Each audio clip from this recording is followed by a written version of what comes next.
Hello everyone! 우공산 선임연구원 유니스초입니다. 오늘은 영어 탈피를 공부하고 계신 시크릿걸님의 학습 후기입니다. 제목, 일반인 편 2단계 2회독 생생 후기. 2단계 막 시작하는 과정에서 올려주셨네요. 자, 시작합니다. 안녕하세요. 우공산 영어 탈피의 열렬한 30대 팬, 호주에 살고 있는 시크릿걸입니다. 영어 탈피 접하게 된 계기. 이 카페를 이용하시는 혹은 영어 탈피를 하고 계시는 분들과 마찬가지로 동영상을 통해 처음 영어 탈피를 접하게 되었습니다.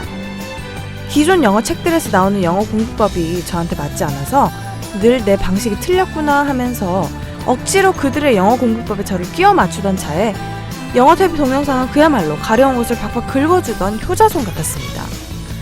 그렇지만 그런 술수에 넘어가서 여지껏 샀던 영어책이 수십 권, 동영상을 보고 또 보고 인터넷 후기 죄다 뒤지고 내 문제점들을 자가 진단하는 등 신중히 검토 후에 구매했습니다. 그래서 영어 탈피를 시작하게 되었습니다. 1단계의 후기. 처음이 너무 과하면 쉽게 지칠 것 같아서 저만의 룰을 만들었죠. 주 5일, 하루 한 권. 다른 분들은 졸음을 못 견디겠다, 집중이 안 된다 하셨는데 전 아침에 눈 뜨고 곧바로 해서인지 졸음은 오지 않더라고요. 집중력은 뒤로 갈수록 떨어지는 것 같습니다. 집중력이 떨어질 때면 카페에 들어와서 공부법 공유나 후기글을 보면서 자극받아서 다시 시작했습니다. 그랬더니 책 한 권을 쭉 보는 것보다 집중력이 생겨서 기억이 더 잘 나는 것 같더라고요. 슬럼프. 그렇게 한 달을 하다가 아파서 2-3일 알아 눕는 바람에 중도 포기.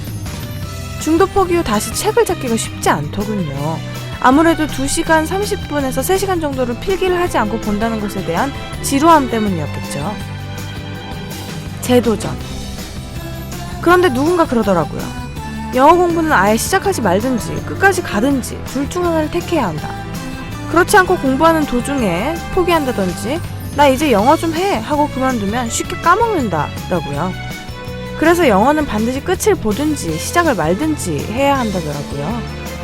동영상 다시 한번 보고 마음을 다잡았습니다. 그 뒤로는 이동시간 혹은 집안일을 하는 시간에도 책이 있든 없든 알고 있는 단어든 모르는 단어든 무조건 mp3를 들었습니다. 뜻은 몰라도 발음은 나아지겠지 하는 마음으로요. 영어 탈피를 생활화하기 위한 저만의 전략이었습니다. 그렇게 익숙해지다 보니 하루 한 권이 하루 2권으로 주 5일이 주 6일로 늘더라고요. 그것도 아주 자연스럽게. 아는 단어가 많아지니까 맞추면 신나하면서 듣게 되고 뒤로 갈수록 공부하는 재미가 쏠쏠했습니다. 전 10회차마다 체크를 하진 않았지만 굳이 체크를 하지 않아도 엄청난 양의 뜻이 내 것이 되었다는 느낌이 팍팍. 25회차에 체크를 했더니 대략 73% 정도 알겠더라고요. 그래서 2단계로 넘어갔습니다. 2단계 시작. 1단계가 지루해서 2단계로 오면 좀 수월할 줄 알았는데 냉정하게도 그건 아니더라고요. 처음엔 재밌었지만 진도가 안 나가니까 좀 더디다는 느낌이 들었습니다. 1단계에서 페이지 넘기면서 재미, 성취감 같은 게 있었다면 2단계에선 그런 느낌은 좀 줄었어요. 게다가 좀 알아듣겠다 싶으면 휘리릭 지나가 버려서 대략의 뜻은 알겠지만 명확하게 알아듣지 못하고 넘어가는 바람에 다시 듣고 싶다는 충동도 꽤 크고요. 하지만 1단계에서 들였던 습관이 있죠.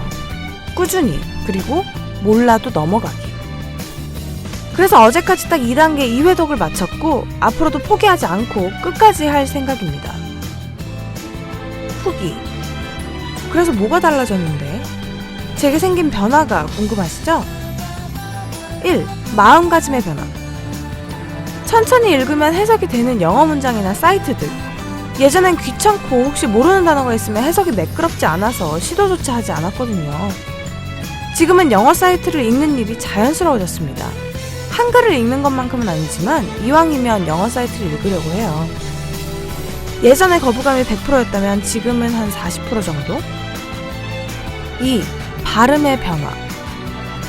mp3를 들으면서 따라했어요. 아주 작은 목소리로. 그러면서 한국인이 잘 안되는 R과 L 발음을 신경쓰게 되고 B와 V, G와 Z 차이가 조금씩 감이 오더라고요. 남들이 흔히 말하는 샬라샬라 블라블라는 아니지만 그래도 발음이 확실히 나아지고 있다는 느낌은 들어요. 2단계는 아직 따라하기가 벅차지만 이것도 분명 나아지리라 믿습니다. 3번. 울렁울렁 영어 울렁증 개선. 흔히들 영어 울렁증이라고 하는데 전 정말 병적입니다. 영어 학원에서 테스트를 보는데 말하기가 무서워서 대답도 제대로 못하고 길거리에서 2시간을 엉엉 울었어요. 얼마나 답답했는지 모릅니다. 배우고 싶은데 말이 안 나오니까요. 알아듣겠는데 대답을 못해서요. 주변 사람들도 너무 안타까워하고 저도 미치겠고요. 그치만 지금은 그들이 못 알아들으면 더 큰 목소리로 다시 말할 수 있는 자신감이 생겼어요. 제 생각엔 발음 기호를 보고 발음하는 습관이 생겼고 발음이 예전보다 나아졌기 때문인 것 같아요. 아무튼 못 알아들어도 sorry 한마디 못하던 제가 이젠 2번이고 3번이고 sorry라고 말합니다. 그리고 마침내 알아듣죠. 가장 큰 변화 중에 하나예요. 4. 귀가 뻥 들리는 행복함. 타국에 살다 보니까 외국인을 접할 기회가 많아요. 함께 일하는 동료들도 대부분 외국인.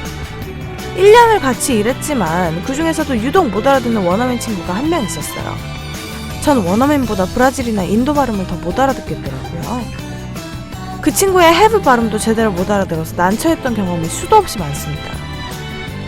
IELTS 아카데믹 7.5, 8.0 받은 친구들, 중학교 때부터 쭉 영어권에 살았던 친구들도 처음엔 그 친구의 발음을 못 알아들어서 당황하는, 그래서 제가 더 듣기를 포기했는지도 몰라요. 듣다 보면 나아지겠지 했는데 1년을 들어도 귀가 안 트여서 제 자신을 얼마나 원망했던지. 그런데 영어 탈피를 하고 나니 단어 하나하나가 정말 잘 들려요.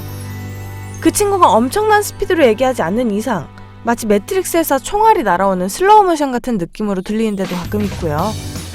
명확하게 알아들었을 때 그 행복감, 절로 웃음이 납니다. 그리고 전 귀를 닫았다 열었다가 됐어요. 무슨 말이냐면 제가 알아들어야 하는 상황에 부딪혔을 때만 귀를 열고요. 그렇지 않을 때는 귀를 닫고 살아요. 쉽게 말해서 집중하지 않으면 들리지 않았는데 지금은 지나가다가도 조금씩 들려요. 집중하지 않았는데도요. 5. 입이 탁 말하는 즐거움. 예전엔 단어 뜻을 몰라서 돌려 말하거나 사전을 뒤지기 일쑤였는데요. 지금은 언뜻 기억이 납니다.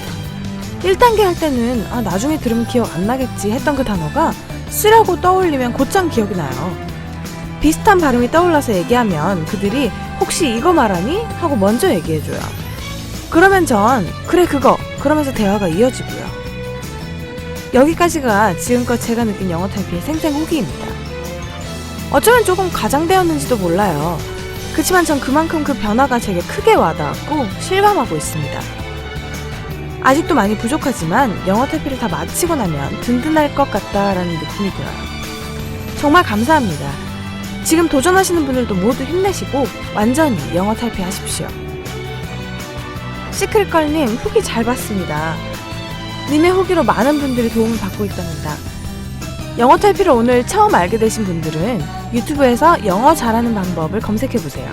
현재 많은 후기가 올라오고 있는 안정되고 진실된 학습법입니다. 오늘은 영어 탈피 5단원의 머릿말로 마무리할게요. 오늘 걷지 않으면 내일은 뛰어야 한다. 영어로는 If you're not walking today, tomorrow you'll have to run. 이렇게 말하면 됩니다. 자, 오늘은 여기까지입니다. 영어 탈피 후기는 계속됩니다. 저는 유니스초였습니다.